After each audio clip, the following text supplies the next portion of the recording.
Sale on now in Sunday. Auckland 100.6 FM. Radio Live from 9. Sunday Live with Finlay McDonald and Andrew Patterson. Now, Tony Morell with the Design and Build Show. Call now 0800 723 465 0800 Radio Live. 8 minutes to 9 o'clock. Welcome back. If you've just joined us, you're on the Design and Build Show with Alex Bringan, and I'm Tony Morell. Dr Peter Diprose, architect, joins us. We're just in the break there. We were talking about the development that he is working on since, you've been working on since 2003. This wonderful rural development with vineyard and housing.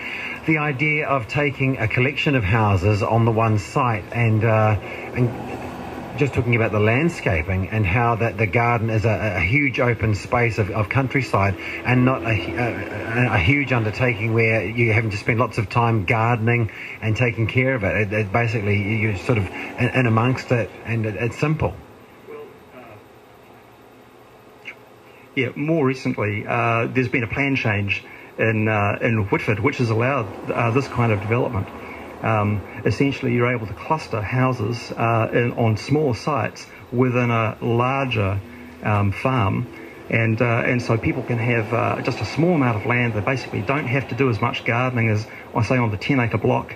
You can have a lovely large property, but not too demanding. You don't have to run animals and that sort of thing on it to keep the lawn down. And in this particular situation, you get to look out on beautiful native planting. And look maybe just across to your neighbours, so it has that sort of community type feel, and then you can walk around and enjoy the wider vineyard landscape or walk to the cafe. It is quite nice to actually be, have a couple of neighbours close by. It does kind of make you feel, there's something around the feeling of having people that are close by for support and maybe just for company as well. Yeah, I mean, I think not everyone wants to be have that feeling of isolation on a large farm. Quite a few people that might move from Rembiwera or Howick to a situation like this. They're probably after a little bit more land, so they have a little bit more freedom, some more privacy, but not too much.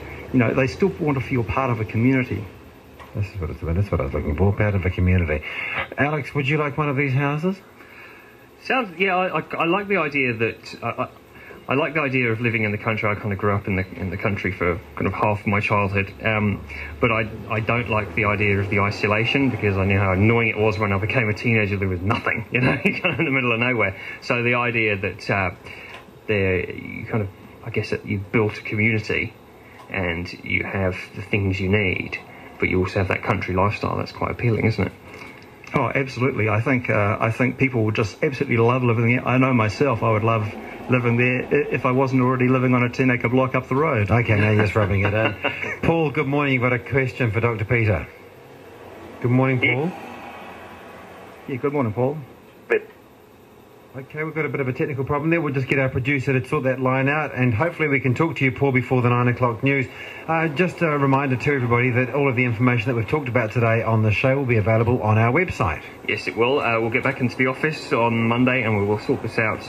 You go to radiolive.co.nz, go to On Air Host, which is just on your left-hand side, Weekends, Tony Morell, and the rest is pretty obvious once you get there, and you can get in touch with us through that as well. Okay, Paul, let's try again. Good morning. Yeah, g'day. So that's probably the difficulties of living in a caravan. Fire away. Yeah, we've been living in a caravan for 5 years in Tasman, and we're just sort of at that lucky stage where we're looking to build.